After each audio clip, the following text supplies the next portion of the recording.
Hello दोस्तों, मैं Priyanka exam preparation by study for civil services में एक बार फिर से आप सभी का स्वागत करती हूं। हम लोग देख रहे हैं इस channel per day wise series, जो कि डेली एक टॉपिक में कंप्लीट करा रही हूं आप लोगों को। जो भी बच्चे रिव्यू ऑफिसर और असिस्टेंट रिव्यू ऑफिसर की प्रिपरेशन कर रहे हैं उनके लिए ये मोस्ट इंपॉर्टेंट सीरीज़ है। आप इस सीरीज़ को बिल्कुल भी मत छोड़ें, क्योंकि आप लोग जो बुक पढ़ रहे हैं उसमें आपको एक साथ कंटेंट मिल जाता है, बट यहाँ पर मैं क्या कर रही हूँ, आपको एक एक टॉपिक जो आपके लिए इंपॉर्टेंट है एग्जाम पॉइंट ऑफ व्यू से वो कंप्लीट करा रही हूँ। तो आज हम लोग इंडियन ज्योग्राफी का टॉपिक ले रहे हैं, उसको कंप्लीट करेंगे।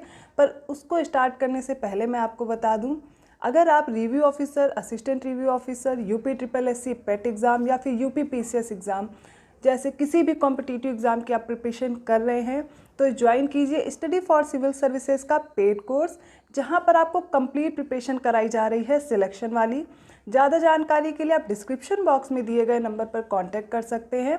Otherwise study for civil services का ऐप ज़रूर डाउनलोड कर लें, वहाँ पर आपको सारे कोर्स की जानकारी ज़रूर मिल जाएगी। तो चलिए आज स्टार्ट करते हैं हम लोग भारत का भूगोल। आज जो हमने टॉपिक लिया है इसमें मैं सबसे पहले आपको एक्सप्लेन करने वाली हूँ इंडियन ज्योग्राफी में जो इंडिया का बेसिक इंट्रोडक्शन है, मतलब जो भौगोलिक जानकारी है भारत के बारे में, वो मैं आपको एक्सप्लेन करूँगी। और यहाँ से एक दो प्रश्न आपके पूछ लिए जाते हैं। बच्चे इन टॉपिक को इसलिए छोड़ देते हैं, उन्हें लगता है तो ईजी है, मुझे तैयार है, बट क्या होता है कि जो ईजी क्वेश्चन होते वही आप गलत करके आ जाते हो। प्रीवियस ईयर पेपर आप सॉल्व करते रहिए। Study for civil services previous year question के साथ साथ टेस्ट सीरीज़ भी लॉन्च कर चुका है, आप उसे ज्वाइन कर सकते हैं। तो चलिए भारत की भौगोलिक जानकारी हम एक नज़र में देखेंगे। यहाँ पर भारत के बारे में जो बेसिक उसका इंट्रोडक्शन है वो मैं बताने जा रही हूँ। आप लोग क्या करेंगे, जो चीज़ें आपको नहीं याद है वो शॉर्ट नोट्स आप बनाते चलिएगा हर टॉपिक का जो मैं पढ़ाते चल रही हूँ। तो चलिए सबसे पहले हम देखते हैं कि भारत के और नाम क्या हैं। जैसा कि नाम के बारे में अभी काफ़ी कुछ चल भी रहा है, पर याद कर लीजिए भारत के नाम क्या क्या हैं। तो भारत को हम इंडिया नाम से जानते हैं, आर्यवर्त नाम से जानते हैं, भारतवर्ष नाम से जानते हैं, जम्बू द्वीप के बारे में नाम से भी जानते हैं, है ना, और हिंदुस्तान जो कि फेमस ही है।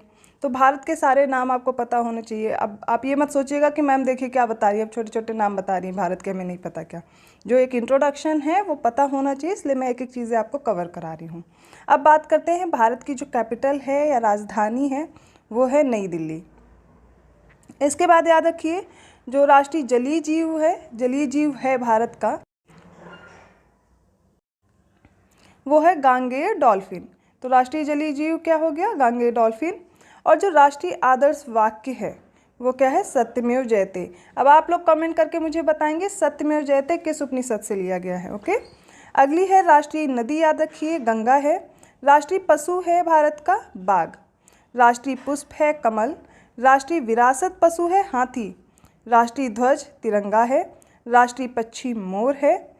अब बात करते हैं भारत में जो केंद्र शासित प्रदेश हैं। देखिए मैं दोनों लिस्ट एक साथ कंप्लीट करा रही हूँ, इसलिए इधर का भी पॉइंट कर लेते हैं।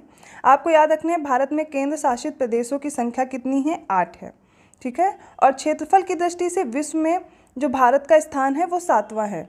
देखिए राज्य और केंद्र शासित प्रदेश जो भारत के वो सारे आपको याद होने चाहिए और उनकी कैपिटल भी लर्न कर लीजिए, है ना। आगे हम बात करते हैं भारत का कुल क्षेत्रफल कितना, ये आपको रटा होना चाहिए, 32,87,263 वर्ग किलोमीटर, है ना। भारत का जो एरिया है, इंडिया का जो टोटल एरिया है वो कितना है, 32,87,263 वर्ग किलोमीटर। अब बात करते हैं जो भारत का क्षेत्रफल है वो जो विश्व का कुल क्षेत्रफल है उसका कितना परसेंट है, उसका कितना प्रतिशत है। तो आप याद रखेंगे जो टोटल एरिया है वर्ल्ड का उसका भारत 2.4% है एरिया वाइज, मतलब कुल क्षेत्रफल का 2.4% है भारत, है ना। ये प्रश्न पूछा जा चुका है यूपी पीसीएस में, इसीलिए मैं देखिए ये लिस्ट आपको बोल रही थी ना, आप लोग को लग रहा होगा ईजी है, याद हो जाएगा, लेकिन आपको यहाँ से याद करके जाना है। अब आगे बात करते हैं भारत की जो भौगोलिक स्थिति है, किस गोलार्ध में स्थित है, वह उत्तर पूर्वी गोलार्ध में स्थित है, ठीक है। आपको दिशा का ज्ञान होना चाहिए मैप में, उत्तर दक्षिण इनके बारे में। तो ये हो गया नॉर्थ उत्तर, ये हो गया साउथ, ठीक है, जिसको दक्षिण बोल रहे हैं, ये है ईस्ट जिसको पूर्व बोलते हैं, और इधर हो गया वेस्ट। तो उत्तर पूर्वी गोलार्ध मतलब ये वाला, है ना, यहाँ पर स्थित है। तो गोलार्ध आप देखेंगे, ये मैं आगे जब आपको मैपिंग की क्लास कराऊंगी वहाँ पर बहुत अच्छे से एक्सप्लेन करूँगी, अभी आपको ये फैक्ट्स लर्न करने हैं मेरे साथ। अब बात करें यहाँ पे ज्यामितीय आकार कैसा है भारत का, तो वो चतुष्कोणीय है। कैसा है, चतुष्कोणीय है। अब बात करते हैं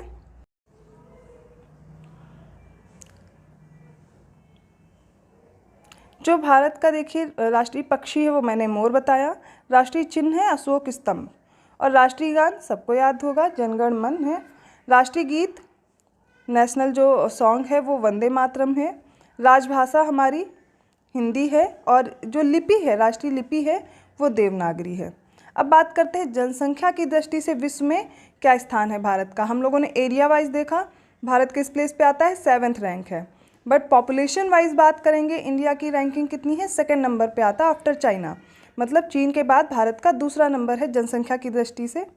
अब बात करते हैं महिला जनसंख्या कितनी है और ग्रामीण जनसंख्या कितनी है।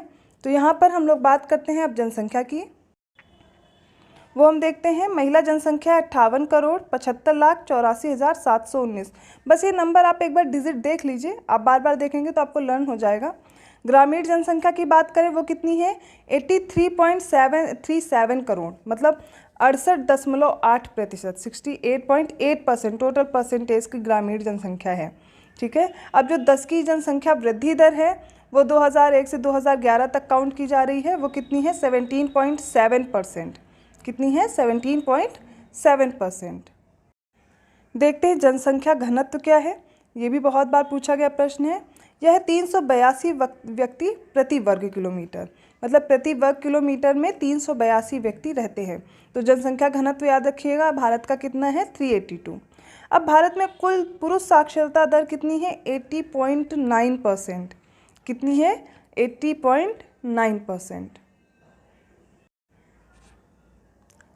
अब भारत का जो लैटिट्यूडनल एक्सटेंट है, मतलब भारत का अक्षांशीय विस्तार, वो कितना है, 8 डिग्री 4 मिनट नॉर्थ से 37 डिग्री 6 मिनट नॉर्थ। कैसे याद रखेंगे, 8 डिग्री 4 मिनट उत्तरी अक्षांश से 37 डिग्री 6 मिनट उत्तरी अक्षांश। इसको कैसे समझेंगे, ये देखिए, मान लीजिए ये भारत है, चतुष्कोणीय मैंने बताया, तो इसका विस्तार यहाँ पर 8 डिग्री 4 मिनट, ये क्या हो गया, नॉर्थ, यहाँ से लेकर के 37 डिग्री 6 मिनट उत्तरी अक्षांश। तो ये इसका क्या हो गया, लैटिट्यूडनल एक्सटेंट या फिर अक्षांशीय, मतलब जो क्षैतिज रेखाएं हैं वो अक्षांश कहलाती हैं, जो ऊर्ध्वाधर लंबी रेखाएं हैं वो क्या कहलाती है, देशांतर। जो राष्ट्रीय वृक्ष है भारत का वो क्या है, बरगद है। अब बात करते हैं देशांतरीय विस्तार की। देखिए मैंने आपको लैटिट्यूडनल एक्सटेंट बताया, अब लॉन्गिट्यूडनल बताऊंगी। तो मतलब देशांतरीय विस्तार का मतलब है जो ये ऊर्ध्वाधर रेखाओं में जितनी दूरी तक फैला हुआ है भारत। तो ये है 68 डिग्री 7 मिनट पूर्वी देशांतर से 97 डिग्री 25 पूर्वी देशांतर। देखिए कैसे, 68 डिग्री 7 मिनट ये हो गया east to 97 degree 25 minute east, मतलब ये जो पॉइंट है यहाँ पर जो लास्ट पॉइंट है इसकी बात मैं कर रही हूँ। तो यहाँ पर जो ये पॉइंट हो जाएगा वो कितना हो जाएगा, 97 डिग्री 25 ईस्ट। तो ये याद रखिएगा देशांतरीय विस्तार। अब देखते हैं भारत का मानक समय, अर्थात इंडिया का स्टैंडर्ड टाइम कहाँ से काउंट करते हैं।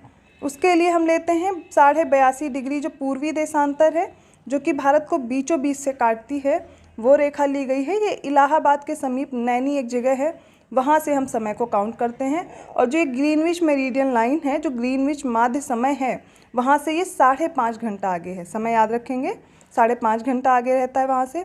अब जो इसका भौगोलिक विस्तार है भारत का, भौगोलिक विस्तार आप देखेंगे, मतलब जो टोटल डिस्टेंस है नॉर्थ से लेकर के साउथ तक, उत्तर से दक्षिण की बात करें तो कितनी है, 3214 किलोमीटर रट लीजिए। और जो चौड़ाई है, लंबाई की बात होगी उत्तर से दक्षिण, चौड़ाई कैसे काउंट करेंगे, पूर्व से पश्चिम की ओर, तो वो कितनी हो जाएगी, 2933 किलोमीटर। अब जो स्थलीय सीमा है भारत की 2 सीमाएं हैं। इंडिया की एक स्थलीय है और नीचे आप देखेंगे तट पर, तो वो क्या हो जाएगी, तट वाली ये वाली रेखा जो हो जाएगी, यहाँ पर ये जलीय सीमा बनाता है। तो जो लैंड फ्रंटियर है, स्थलीय सीमा है, वो 15,200 किलोमीटर है। जलीय सीमा की बात करते हैं, जो कोस्टल बाउंड्री है वो है 7,516.6 किलोमीटर। ठीक है। अगर टोटल बाउंड्री की बात की जाएगी तो आप क्या करेंगे, इसी को ऐड कर लेंगे तो आपको टोटल बाउंड्री पता चल जाएगी। अब बात करते हैं यहाँ की जलवायु कैसी है। मानसूनी जलवायु है भारत में। भारत की कुल जनसंख्या आपको याद रखनी है, तो भारत की कुल जनसंख्या है 1 अरब 21 करोड़ 8,54,977।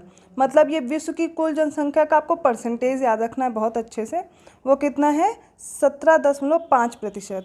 मतलब जो टोटल पॉपुलेशन है वर्ल्ड की उसका 17.5% इंडिया में निवास करता है, हमारे भारत में।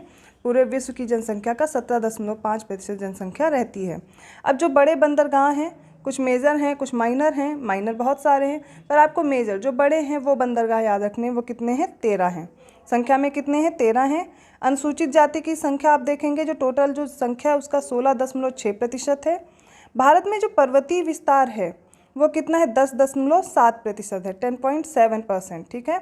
जो माउंटेन वाला एरिया है, जो पठारी क्षेत्र है वो सबसे ज़्यादा है, वो देखिए कितना है? वो 27.7% है। ठीक है। अब बात की जा रही है कर्क रेखा पर स्थित भारत के जो 8 राज्य हैं। कर्क रेखा 23.5 डिग्री, ठीक है, अक्षांश है, तो उसको आप बात करेंगे। देखिए कर्क रेखा और मकर रेखा आपने दो पढ़ी होंगी। दक्षिणी गोलार्ध में जो रेखा है 23.5 डिग्री साउथ वाली, उसको मकर रेखा कहते हैं, और जो नॉर्थ में है उसको हम बोलते हैं कर्क रेखा। ठीक है। Tropic of cancer. अब जो ट्रॉपिक ऑफ कैंसर है वो भारत से गुजरती है। अब ये कितने राज्यों से गुजरती है? वो 8 है। ठीक है। अब इन राज्यों के नाम भी आपको पता होने चाहिए, कौन कौन से? जैसे झारखंड, पश्चिम बंगाल, त्रिपुरा, मिजोरम, गुजरात, राजस्थान, एमपी और छत्तीसगढ़। ये सारे क्या हैं? ये 8 राज्य हैं, इनको रट लीजिए।